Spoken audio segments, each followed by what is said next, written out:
Graça e paz, fonte de vida. Amém. Eu convido a igreja do Senhor a se levantar para a gente fazer junto essa leitura da palavra. Abra comigo a tua Bíblia aí no livro de Ruth, capítulo 1, versículo 16. E à medida que vocês forem encontrando, vão dizendo amém aí comigo para eu entender que a gente pode ler. Amém?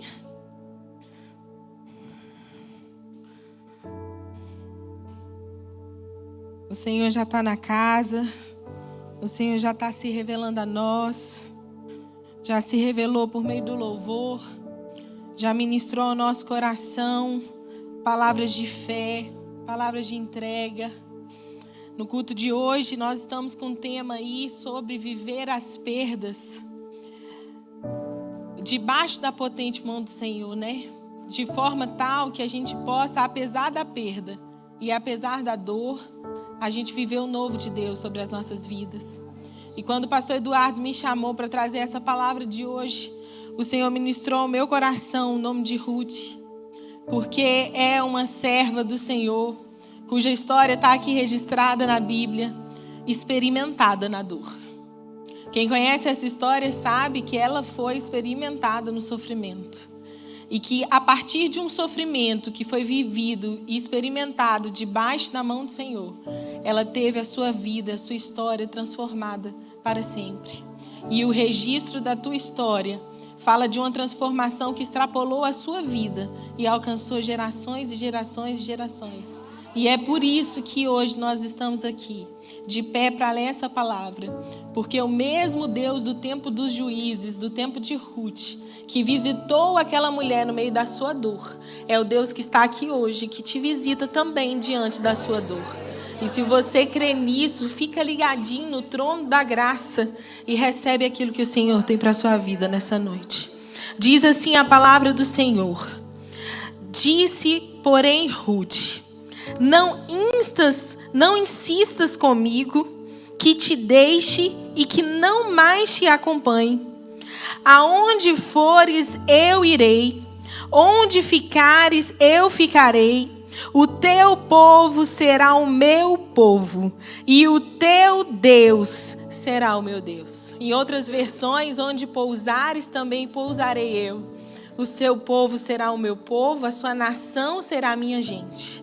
E o seu Deus será o meu Senhor. Você pode se sentar?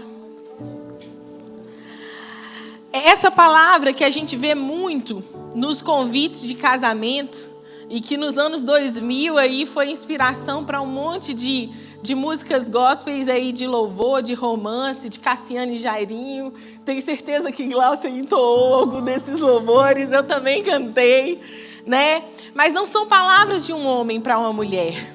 Não são palavras de uma mulher para um homem, são palavras de uma nora para uma sogra em contexto desfavorável.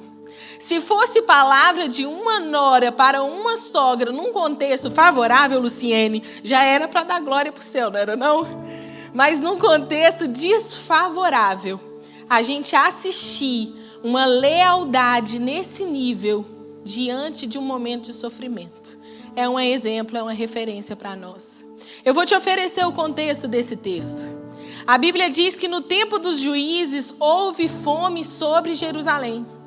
E Elimeleque pegou a sua esposa Noemi, pegou seus filhos Malom e Quilion e foram para a terra de Moabe, em busca de sair de um contexto que já era difícil naquele momento anterior. Mas se você conhece a palavra de Deus, você sabe como eu sei que Moabe não era uma terra abençoada.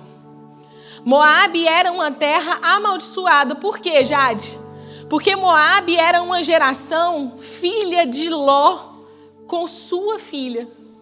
Quando Deus destruiu Sodoma e Gomorra, no desespero carnal, as suas filhas, as filhas de Ló, depois que a sua mãe virou uma estátua de sal, lembra da escola bíblica dominical? Aquelas meninas desesperadas embebedaram seu pai, coabitaram com ele e geraram filhos. E um desses filhos foi Moabe. E porque ele era fruto de um incesto, aquela geração se tornou amaldiçoada. Quando a gente vê Israel voltando do Egito e precisa passar pelas terras até conquistar de volta a terra prometida, onde emana leite e mel, eles precisaram passar por Moabe.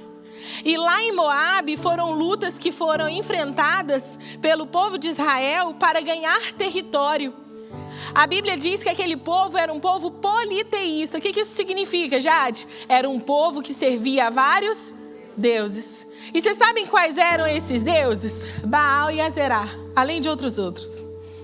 Que sacrificavam crianças, bebês, entregavam suas gerações a Baal como oferta. E as suas virgens eram entregues nos templos, entregues em sacrifícios a Azera. Vocês estão entendendo em que contexto que Elimeleque foi buscar socorro? E aí eu te pergunto, é necessário ou não que a gente tenha discernimento no tempo da dor, para que a gente tome uma decisão acertada? Para que a gente não aumente, no multiplique, no duplique, no triplique, o sofrimento que já assolou a nossa casa? Diante da dor, diante da perda, diante da dificuldade, eu quero te fazer um convite. Diante da perda, não se perca. Se encontre no Senhor. Elimeleque foi para Moabe, Malom e Quilião casaram com duas moabitas, Orfa e Ruth. E a Bíblia diz que passado um tempo, Elimeleque morreu naquela terra. Passou mais um pouquinho, morreu Quilion. Passou mais um pouquinho, morreu Malom. E aí a gente tem uma casa com 3 mulheres experimentando um luto triplo. A gente que já perdeu alguém que a gente ama, sabe que a dor da perda irreparável é uma dor difícil. O luto, embora seja um processo que precisa ser vivido, e todas as vezes que eu tenho oportunidade de falar sobre isso, eu fico falando de novo, isso é didática, tá? Eu sei o que eu já falei aqui. Eu estou falando de novo para você não esquecer. O luto é um processo que precisa ser vivido. Para quê, Jade? Para que a gente consiga passar por ele e viver apesar dele. Porque quem não vive o luto, vive de luto. E é por isso que pessoas vivem ainda a dor da perda depois de 10, 15, 20 anos. E tem muitas vezes áreas das suas vidas paralisadas pela dor. Porque na hora de caminhar enquanto dói, pararam para sentir a dor. E aí o pastor Rafael Éder, meu amigo, que estava aqui no domingo, ele disse algo que está registrado no Salmo 126. Que na hora que a gente está levando a preciosa semente, chorando, a gente faz isso caminhando. A gente não pode fazer parado. A dor não é algo que a gente experimenta de maneira estacionada. E aí a gente tem essas 3 mulheres sofrendo uma dor legítima, que precisa ser vivida, que precisa um processo pelo qual elas precisam passar, mas um processo no qual elas não podem estacionar. Vocês estão me entendendo? E aí, diante dessa dor, além de ter uma perda irreparável, que é a morte, para a qual não tem jeito, a não ser que haja uma ressurreição, e o nosso Deus pode fazer isso, mas não foi o caso dessa história, porque se ele quiser, né, como diz o louvor da Eichla, se ele quiser, ele ressuscita os mortos, ele faz o impossível, tudo porque ele é Deus. Mas se ele não quer que aconteça do meu jeito, eu declaro que eu aceito, e agora o milagre sou eu. E o milagre foram essas 3 mulheres aqui, nessa história. Tiveram a perda irreparável, mas junto com a perda irreparável, elas tiveram perdas reparáveis também. Elas perderam condições financeiras, sim ou não? Quem trazia o sustento para casa naquele tempo? Única e exclusivamente o homem. Elas perderam uma condição social de casadas, elas se tornaram viúvas. Você imagina, a gente sabe que vizinho gosta de conversar. Morre um, morre outro, naquela casa morre todos os homens. Imagina quanta palavra maldita de repente tinha sido lançada contra aquela família. Quanta oração contrária, meu Deus do céu, mas tanta assolação nessa casa, não passa o problema? E aí os acusadores começam a tentar levantar o motivo, né, da tragédia acontecer na vida, como se a perda e o mal não fizessem parte da vida, e a gente sabe que faz. O louvor estava aqui cantando que no espinho, que no fogo e que sob as muitas águas o Senhor estará conosco. Então, se Ele estará conosco, é porque vai passar essa situação na minha e na sua vida. Alguma dificuldade, alguma perda, em algum momento a gente vai experimentar. Mas existe um certo modo de experimentar a perda para que a gente não se perca. E é esse o cerne dessa mensagem de hoje. E aí elas perdem condição social, elas perdem condição civil, elas perdem condição financeira. E agora, diante dessa nova dor, é necessário de novo tomar decisão. E aí eu quero chamar a atenção de vocês sobre a importância da tomada de decisão na vida. Seja no momento bom, seja no momento difícil. A gente precisa aprender a decidir. E a decisão, ela precisa ser pautada em solidez, senão as decisões nos colocam em situações piores daquelas que a gente já está. E aí Noemi chega e percebe que ali em Moabe, o mar não está para peixe, elas são 3 mulheres desamparadas e não há nada que elas possam fazer por si mesmas. Ela chama as meninas e fala: vamos voltar para Jerusalém, porque eu fiquei sabendo que o Senhor mudou a sorte do meu povo. E agora que a bênção do Senhor está sendo derramada lá naquele lugar, eu entendo que nós devemos voltar para o lugar que talvez de onde ela nem deveria ter saído. Porque eu me lembro que houve também fome em Gerar, no tempo de Isaac. Mas ele tinha consciência que a bênção não estava sobre Gerar, que a bênção não está sobre os locais, que a bênção estava sobre a vida dele. E essa é uma consciência que eu e você precisamos ter, que independente de onde a gente esteja, a bênção do Senhor está sobre a nossa vida. E é por isso que é possível que a gente viva bem, de maneira próspera. Eu não estou falando de dinheiro. A gente já falou sobre prosperidade da alma, prosperidade em todas as áreas da vida na terça retrasada, quando a gente falou dos traumas. Eu estou falando de uma vida próspera, de uma vida abundante. É possível que a gente experimente isso num cenário difícil, se a bênção do Senhor estiver sobre a nossa vida. Mas, Jade, quando é que a bênção do Senhor estará sobre a minha vida? A resposta está aqui na fala de Ruth. Agora a gente volta lá no versículo 16. De baixo para cima, o seu Deus será o meu Deus. A diferença de como a gente vai experimentar a perda e a dor está diante de quem que a gente a apresenta. Quando elas decidem voltar para Jerusalém, elas estão tipologicamente retornando para uma aliança com o Senhor. E aí essa moça que era moabita, fruto de uma geração amaldiçoada, está dizendo assim: olha, diante dessa circunstância, a minha primeira escolha é servir ao Deus de Noemi. E ela se posiciona. Jade, por que isso é importante? Vocês lembram da parábola de Jesus sobre a casa edificada na rocha e a casa edificada na areia? Qual é a diferença entre essas duas casas, Jade? Porque a chuva veio para as duas, sim ou não? Mas a que estava edificada na areia foi destruída.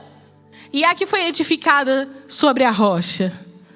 Também veio o trovão, também veio o raio, também veio a tempestade, também ficou encharcada, mas não foi abalada. Por quê, Jade? Porque a forma como a dor vai impactar a minha e a sua vida tem a ver com o lugar, com o quem, onde nós estamos edificando a nossa vida. E aí a diferença está no edificar.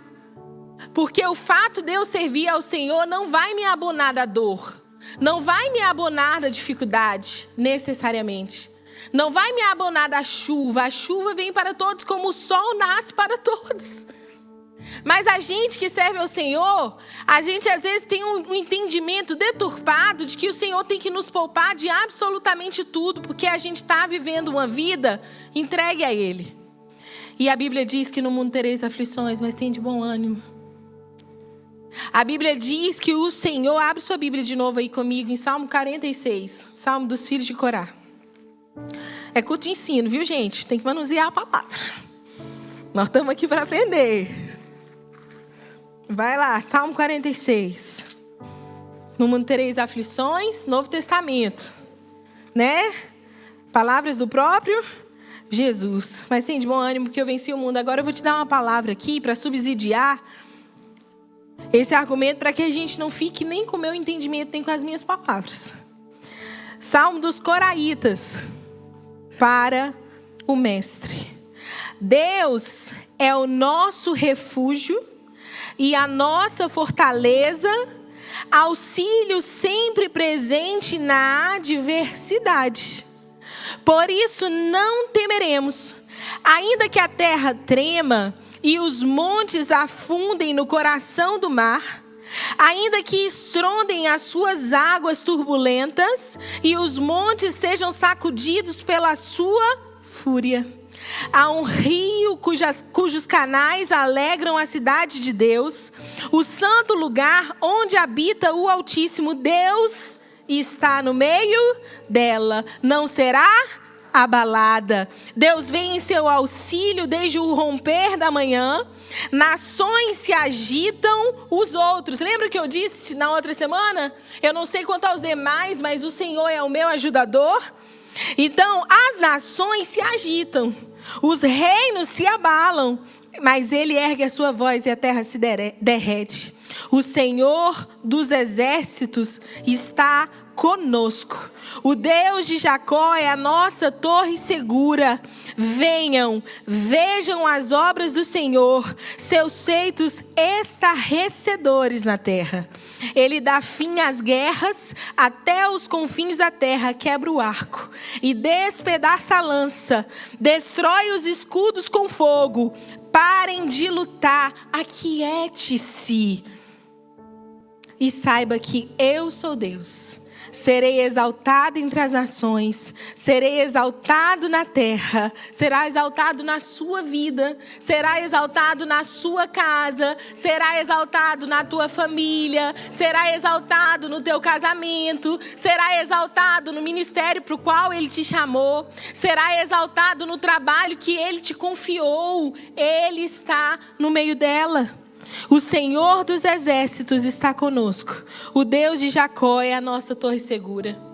E se você for procurar saber lá na palavra do Senhor, no Antigo Testamento, quem são os coraitas, você vai saber que os coraitas são a descendência de Corá, o primo de Moisés, que se levantou contra a liderança dele sobre Israel, fizeram uma rebelião e o próprio Deus se encarregou de engolir ele e todos os rebeldes de suas casas, de suas famílias, de suas heranças, engolidos pela terra vivos. Uma grande tragédia que aconteceu em Israel. Um sofrimento coletivo, pessoas que experimentaram essa dor, descendentes de uma história tão trágica, foram capazes de dizer: Deus é o meu refúgio, a minha fortaleza. Deus está comigo, Deus faz. E é isso que eu quero te convidar, meu irmão, diante da dor que você estiver experimentando, diante daquilo que você perdeu, declare para a sua alma. Porque mais do que pregar para os outros, a gente precisa pregar para a nossa alma todos os dias.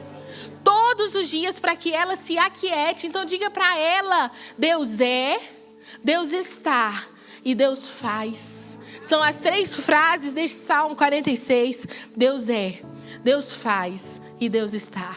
Então você não está sozinho, você não está sozinha. Você não precisa achar que você pode estacionar e desistir porque você reprovou numa prova lá na escola, não. Porque você tentou um concurso e não passou e se sentiu envergonhada porque seu nome estava lá no diário oficial. Você não precisa se sentir derrotado, sentar na calçada, paralisar sua vida porque você viveu um casamento que se transformou em dor e que te trouxe perdas e que te trouxe vergonha e que te constrangeu. Caminha no Senhor. A primeira coisa que Ruth fez foi decidir por esse Deus. E agora, decidida por esse Deus, ela decide pela direção desse Deus. E a direção desse Deus passava por uma figura que ela só teve acesso à direção do Senhor porque ela não desprezou. E aí a segunda coisa que eu aprendo com ela é que diante da dor você não pode abrir mão daquilo que o Senhor já te deu. Você não pode abrir mão daqueles que o Senhor já confiou a você. Eu já vi família, casamento acabar por causa de um problema com o filho. Um filho que adoeceu, às vezes um filho que morreu. E o casal se divorciar porque não deram conta de viver a dor juntos. E aí, diante da dor, abriu-se mão de outro e sofreu ainda outra perda. Eu já vi gente engavetar projeto que foi projetado pelo Senhor, entregue no coração, depositado pelo Espírito de Deus, pegar e botar numa gaveta, porque na primeira oportunidade que apresentou, alguém não disse sim. Eu já vi tanta gente abrir mão de um relacionamento que poderia ser abençoado e saudável porque viu a mãe sendo traída e acha que todo homem com que se relacionar vai trair também. Então eu preciso entender que eu não posso abrir mão daquilo que Deus já me deu. Que diante da minha dor eu não posso abandonar o barco. Eu preciso cultivar aquilo que me foi dado. E o que foi dado como fonte de esperança pelo Espírito de Deus para Ruth foi Noemi. Ela poderia ter aberto mão daquela sogra. Ela já não tinha mais compromisso oficial com ela. Elas não eram nem da mesma nação e, como ela mesma declarou, até então nem serviam ao mesmo Deus. E a própria Noemi, no meio do caminho, despede as duas e Orfa fala assim: eu vou embora mesmo, já que você me liberou, eu não queria ir mesmo. E ela abraça, beija, despede e vai embora. E Ruth poderia ter pensado assim: é mais fácil arrumar comida para uma do que para duas. É mais fácil eu correr aqui que eu sou nova ainda, sou bonita. Eu arrumo alguém para casar comigo e resolver o meu problema. E eu não vou carregar uma idosa junto comigo, porque ela vai me dar trabalho. Ela poderia ter pensado assim: mas eu tenho meu povo aqui, minha tradição. Eu não vou abrir mão daquilo que a minha cultura me oferece para servir a um Deus que pede consagração e santificação. Um Deus que pede que a gente seja capaz de oferecer a Ele santidade. E santidade ao Senhor é a maior prova de amor. Mas ela escolheu não fugir do barco. Ela escolheu assumir um compromisso de lealdade, de persistência com quem o Senhor já havia colocado na vida dela. E deixa eu te contar uma coisa. Desinteressado, porque ela nem sabia o que estava por vir. E ela segue viagem com aquela sogra. E elas vão a caminho de Jerusalém. E quando elas chegam lá, ao invés delas ficarem com as mãos abanando, procurando a casa de alguém para ficar numa casa emprestado, para ficar ali na dependência de alguém, para ficar esperando a bênção e o milagre chegar na porta da casa delas e bater palma e dizer: vem cá me buscar. A Bíblia diz que elas vão para a casa que já era da família, a casa que Elimeleque deixou quando foi embora. Elas organizam a casa, entram para dentro da casa. E Noemi, instruída pelo Espírito de Deus, dá uma direção acerca do trabalho para Ruth. E ela sai para trabalhar e ela cai dentro de uma fazenda que pertencia a alguém que era da família de Noemi. E ela só entra nessa fazenda porque ela caminhou diante da dor, porque ela não abandonou o que o Senhor já tinha confiado a ela, porque ela ouviu e obedeceu uma direção do alto que foi dada a Noemi, que figurava a sua autoridade. E aí a gente precisa entender a importância da gente considerar o conselho da autoridade. Porque a gente vive no tempo da graça, o véu do templo se rompeu, nós temos acesso direto ao Santíssimo Lugar, Nós temos o Espírito Santo que convence do pecado, do juízo e da justiça, que nos orienta e nos instrui. Mas o Senhor ainda institui autoridade na terra.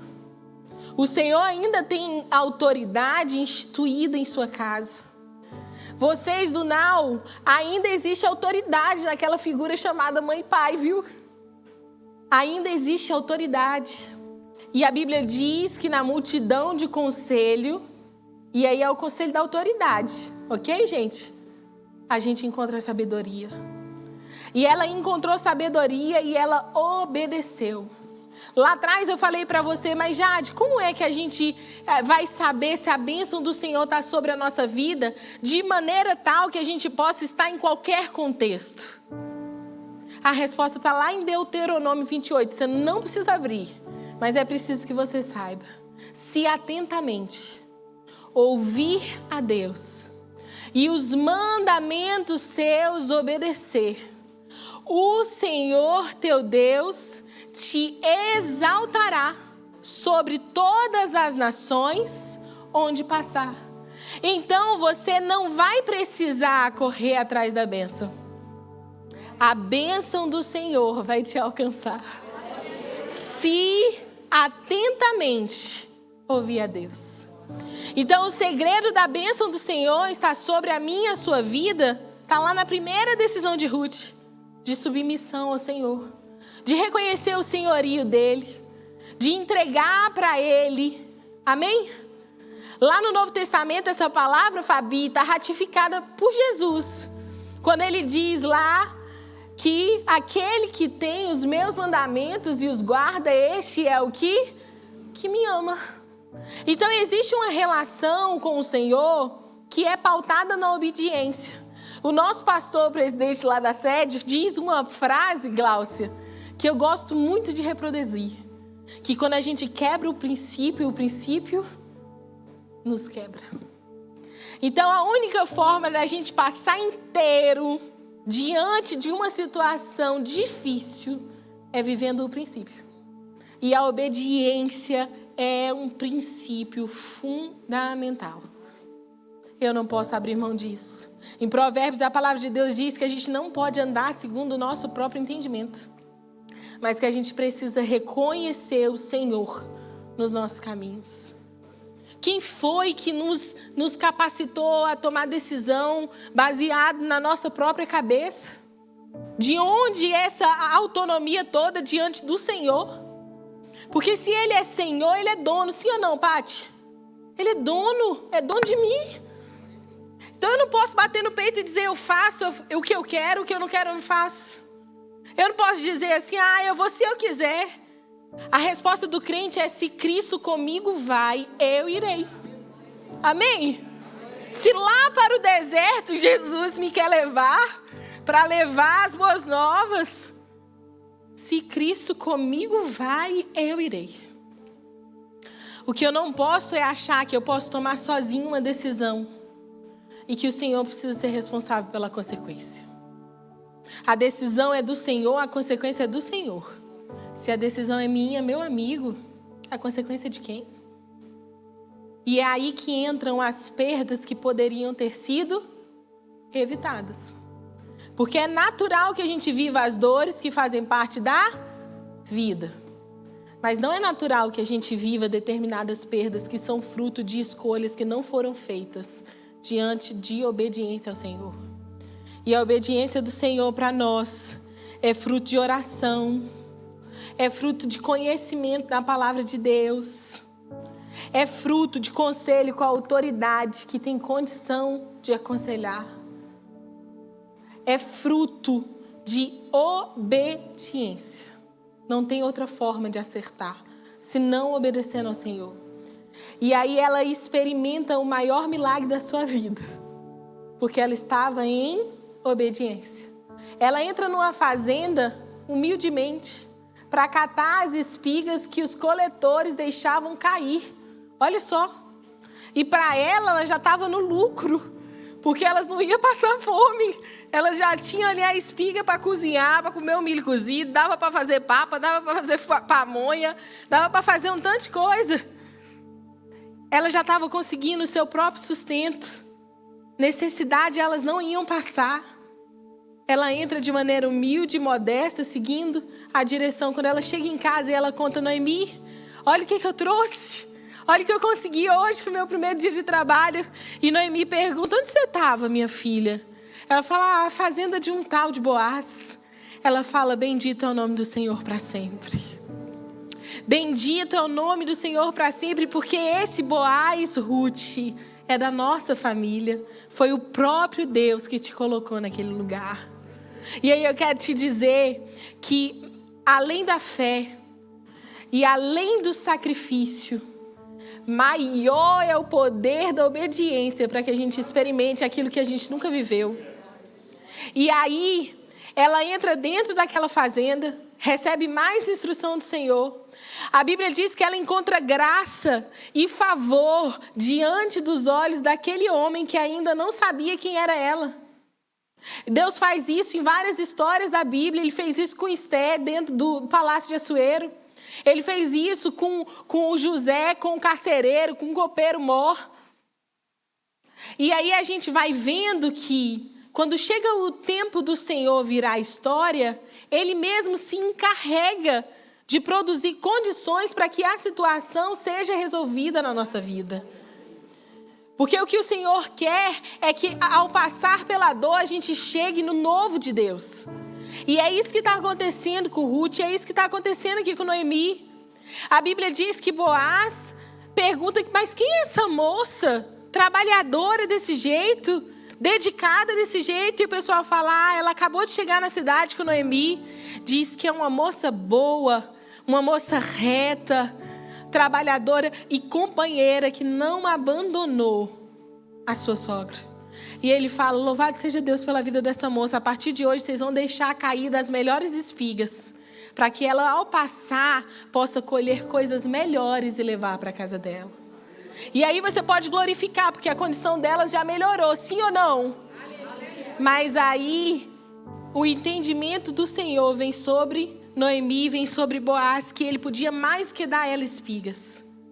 Ele podia dar a ela de novo tudo aquilo que ela perdeu e aquilo que ela ainda não tinha. Porque a Bíblia diz que ele era o remidor da família.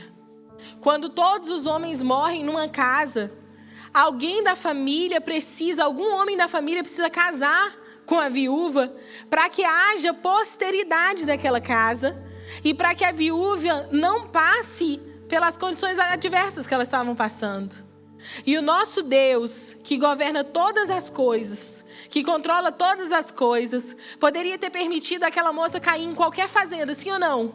Mas Ele colocou ela na fazenda da providência, aonde ela poderia ter a sua vida transformada para sempre. E a Bíblia diz que se desenrolou essa situação. E Ruth casou com Boaz. E a Bíblia vai então dizer para mim e para você que aquela moça, que era uma moabita, filha de uma geração amaldiçoada, que casou com um homem e ficou viúva e não tinha filhos, agora vai casar com Boaz, que faz parte da geração eleita do Senhor, do povo escolhido, e ela vai gerar um filho. O Senhor dá a ela a providência financeira, o Senhor dá a ela um status social, o Senhor dá a ela uma condição, uma posição civil, e o Senhor dá a ela a gestação de um filho, e não é qualquer filho. A Bíblia diz que Ruth com Boaz gerou a Obed, e Obed gerou a Jessé, e Jessé gerou a Davi. E 14 gerações depois, José teve a experiência de acolher o Filho de Deus. Então essa mulher com um destino duvidoso, até que ela se posicionasse diante do Deus que tudo pode, vive uma virada que não é de 360 graus não, viu gente? Eu ensinar para vocês que geometria, que se for de 360 ela volta para o mesmo lugar, tá? É de 180, ok? Que ela sai daqui e vem para cá. E o que eu quero te dizer com isso é que, independente de qual tenha sido a história do teu começo, Independente de onde você veio, Jade, ainda que você diga para mim igual Gideão, Jade, mas a minha tribo é a menor de todas de Israel e a casa de meu pai é a menorzinha que tem. Quem sou eu? Eu não sei quem você foi, eu não sei quem você é até aqui, mas eu conheço um Deus que faz novas todas as coisas. Eu conheço um Deus que faz coisas novas.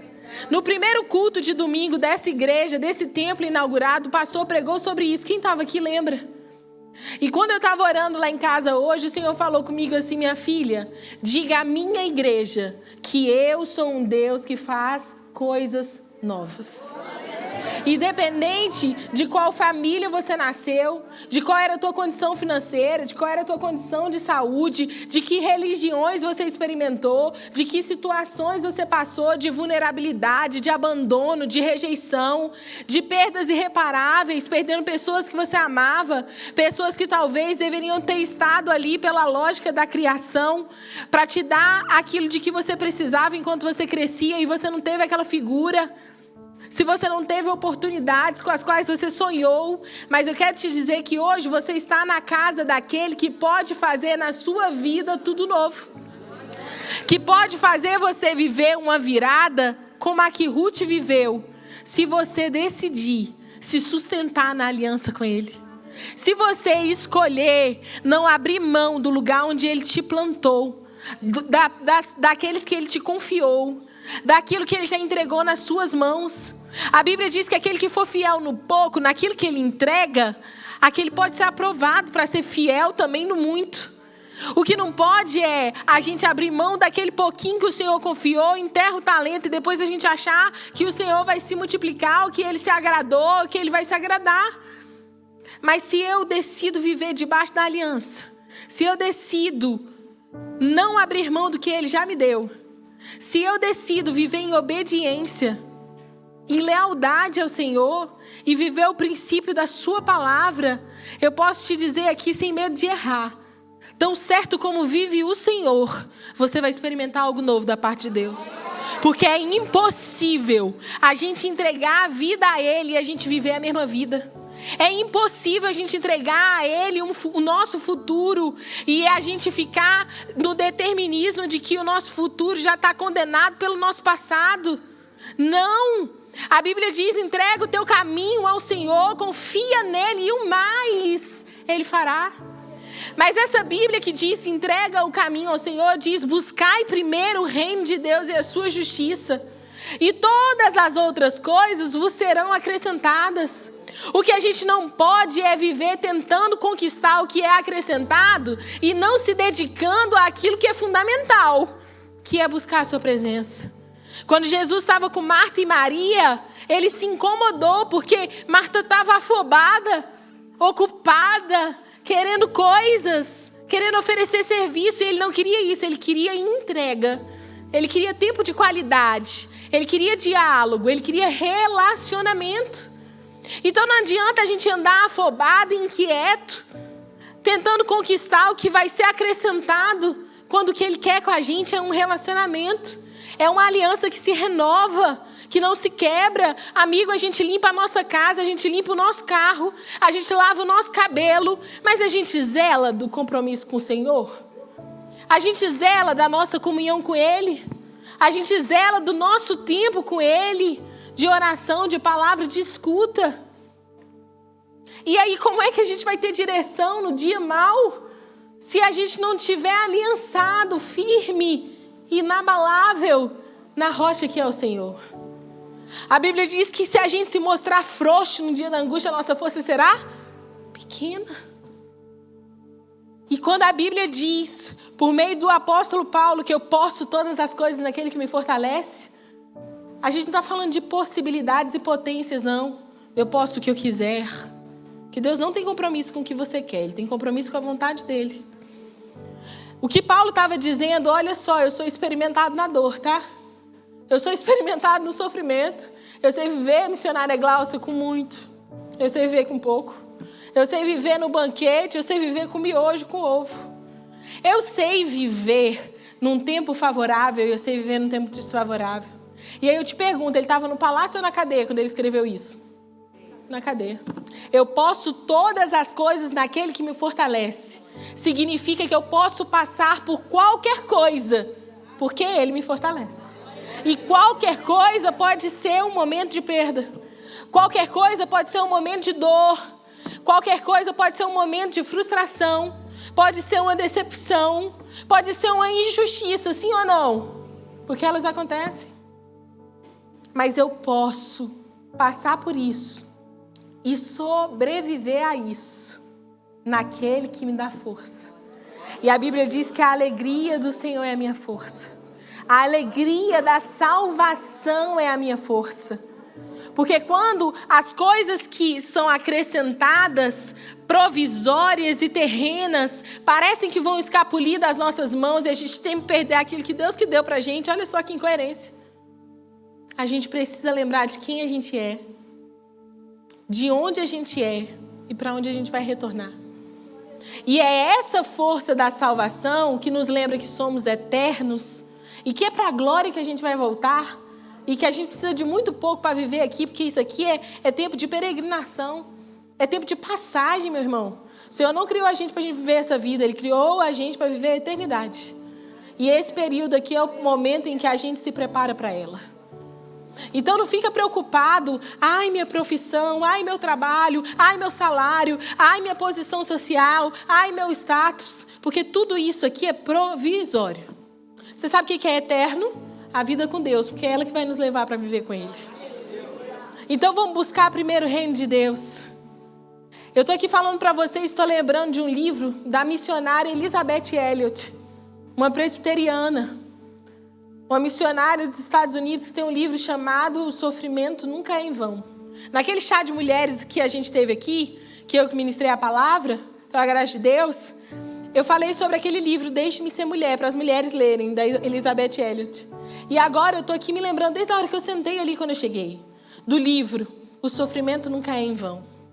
E aí eu gosto muito de ler a experiência com Deus de quem é experimentado na dor, mas permaneceu com o Senhor. E a Bíblia e a história dela vai dizer para a gente o seguinte: ela era missionária junto com o esposo, e eles estavam num campo missionário nos Estados Unidos de indígenas canibais. Ela, o marido, uma equipe e uma filha que era ainda pequenininha. E ela vai dizer no livro que um dia, enquanto eles estavam montando o acampamento e traduzindo a Bíblia para o dialeto daquele povo, o marido dela foi atacado por aquele povo para quem elas foram levar as boas novas da salvação. E aqueles índios comeram vivo o marido dela. Ela poderia ter arrumado as malas dela, pego a filhinha dela e voltado para casa? Eu acredito, inclusive, que essa seria a postura que muitos de nós assumiria, como órfã, de retroceder. Mas ela permaneceu lá.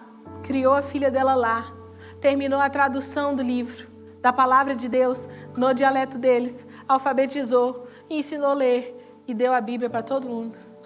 E ela disse que muitos anos depois, coisa de 20 anos depois, quando ela já tinha feito todo um trabalho evangelístico, e muitos indígenas haviam se convertido, e ela foi realizar um batismo no rio, a fila era imensa, ela batizou um por um.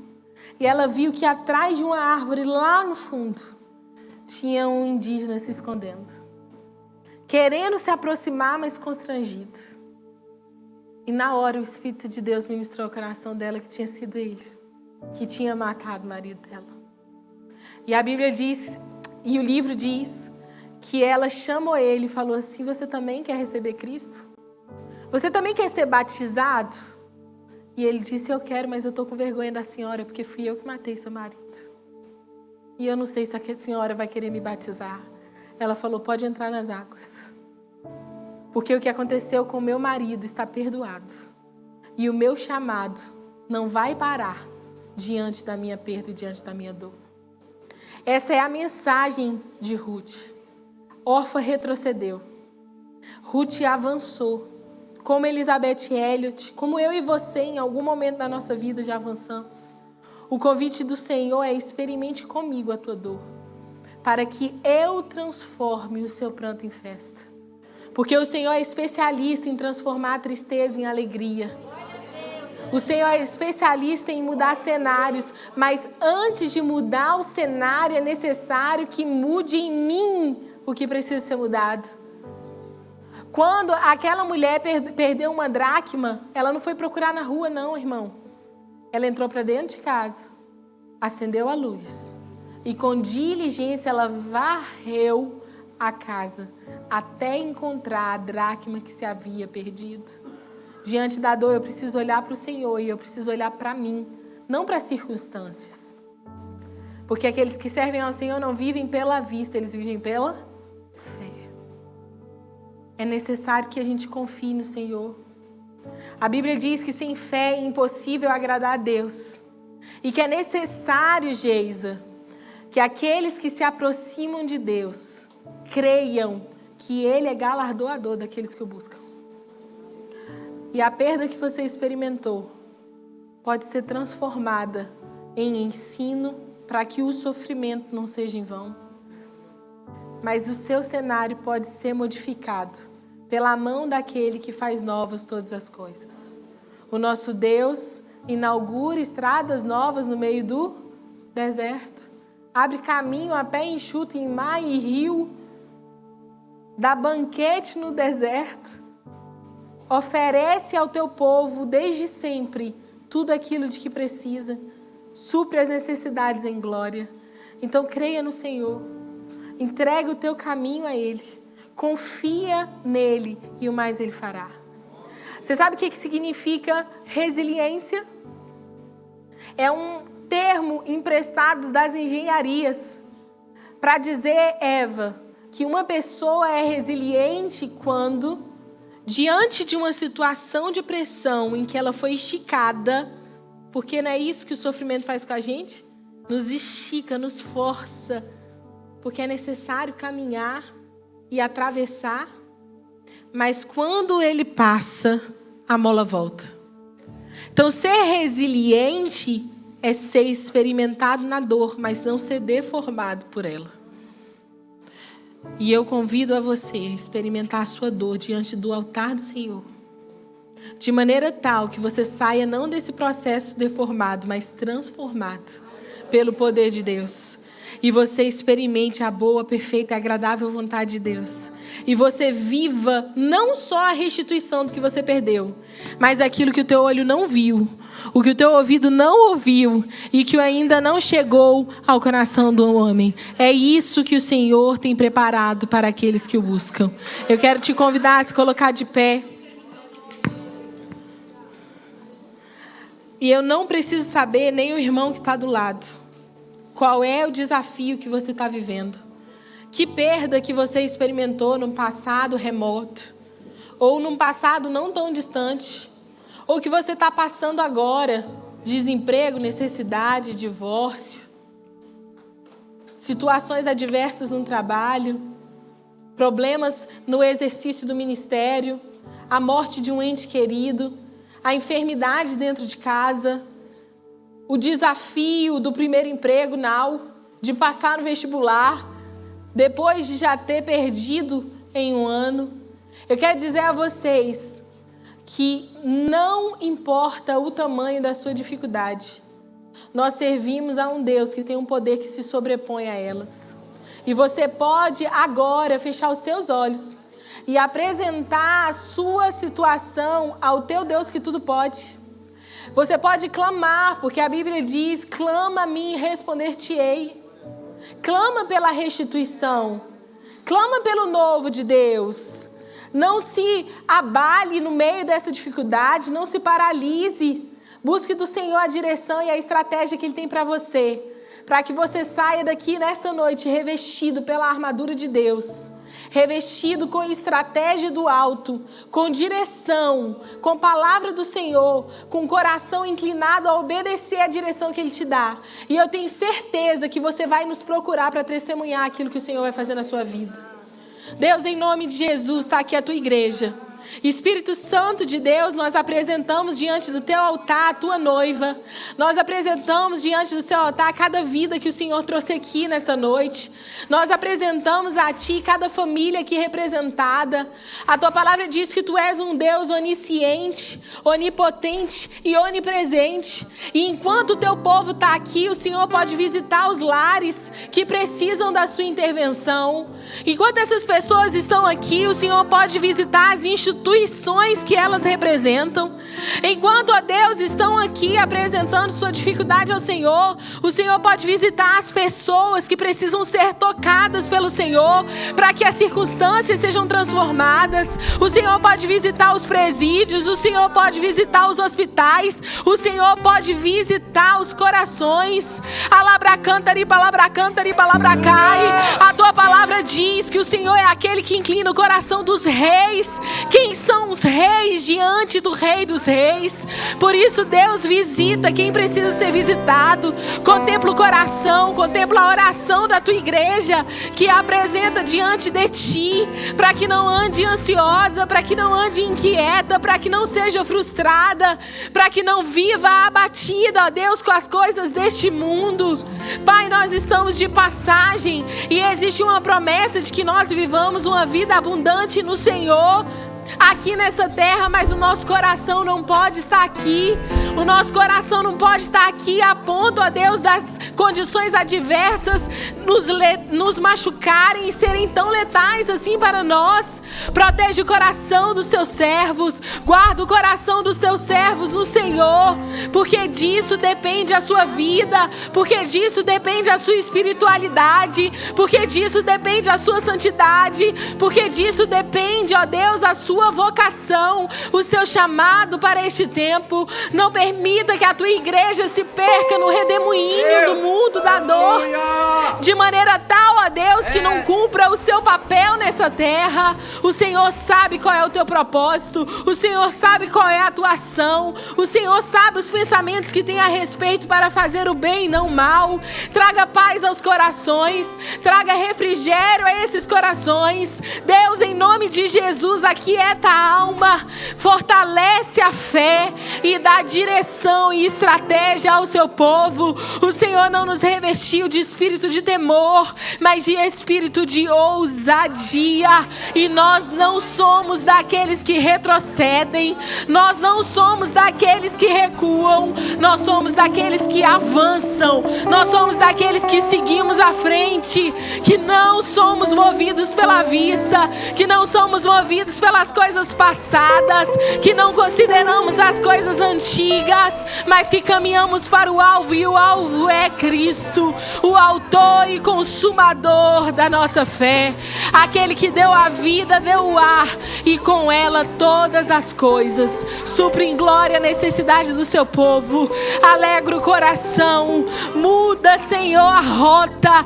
recalcula a rota de quem está no caminho que não era para estar, dá direção e sentido, Deus, porque mais importante do que caminhar em alta velocidade é caminhar na direção do Pai.